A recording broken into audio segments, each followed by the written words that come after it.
Don't take the presence of the storm to indicate the absence of God. Don't take the presence of the storm to indicate the absence of God.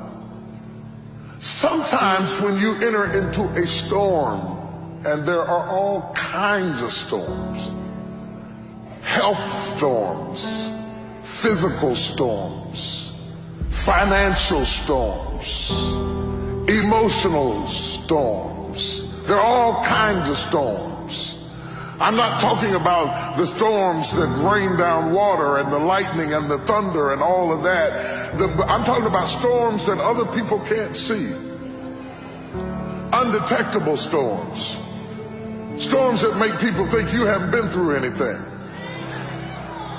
Because you get up out of the bed every morning and you put your hair up and put your makeup on, and they don't know you put your smile on just like you did your makeup, and walked in smiling because you were going through a secret storm. Has anybody ever gone through a secret storm? See, when you're going through a visible storm, somebody will hand you an umbrella or a raft or some help or some assistance because they are aware of your suffering. But when you're going through a secret storm, there is no comfort there because nobody knows that you're dealing with a secret storm. They're jealous of the car you're driving, not knowing that it's 2 payments behind.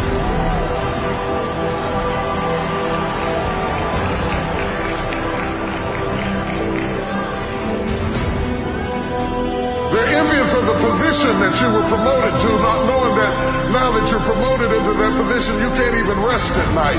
You can't even sleep at night. You got so much pressure, so much responsibility on you. And all of a sudden you're in a storm and nobody even knows it. And when we get in a storm, we have a tendency to wonder, where is God? Job said, I looked for him. He was there a minute ago, but now I can't find him. I looked on the right side and I couldn't find him. I looked on the left side and I perceived him not. Where is God in the storm? Because we buy into this notion that if God was with us, we would have no storm. That if God were really with us, we would be happy.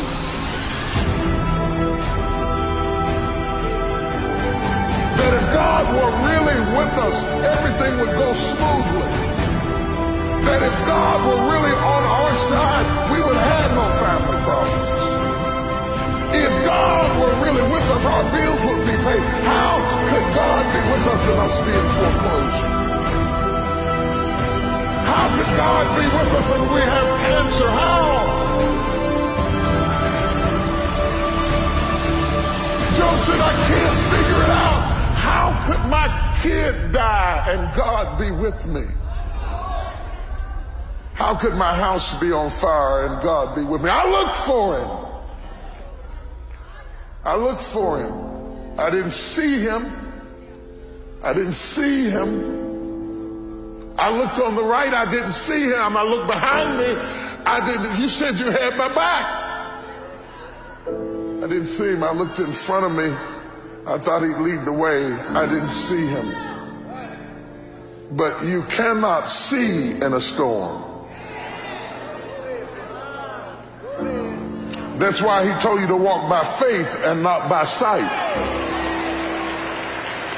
You cannot see in a storm.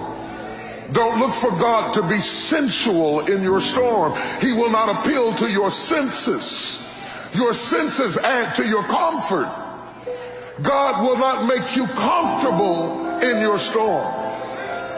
But just because you are in the presence of a storm, the storm does not negate the presence of God, nor does it indicate the absence of God.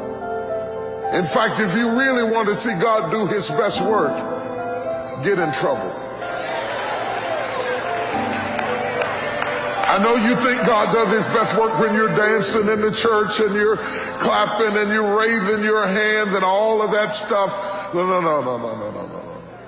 No. No, no, no, no, no, no. I know that God visits your praise. The Bible said he inhabits the praises of Israel. I understand that God visits your praise. But if you want to know where God lives, he lives in trouble.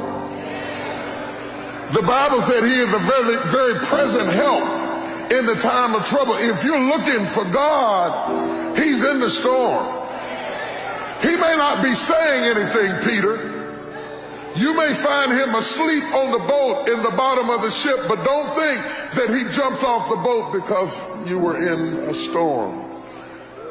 He is with you in the storm. He promised to be with you. I'm going to tell you something about the promises of God. Anytime God promises you something, get ready for trouble.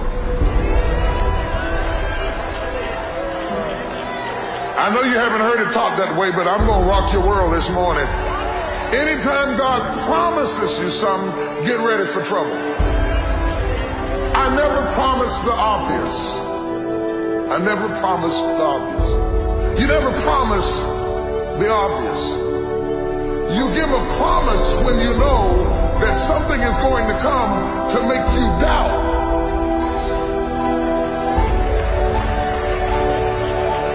If I write Michael a check, the check is a promise. He cannot spend it, but it is a promise that the money is behind it. Whenever God promises you something, he says you may not have it in your sensual realm right now, but I promise you. Good God. Did he promise you anything? I heard him myself. I heard him when he said, he promised me, when you pass through the water, I'll be with you. He wouldn't have said that if his presence was apparent, because you never promised the obvious. He said, but when you pass through the water, you got my word on it. I am in there with you. You may not see me. You may not feel me. You may not sense me. But I tell you what, all the while you're stroking in the water, understand you are not stroking by yourself.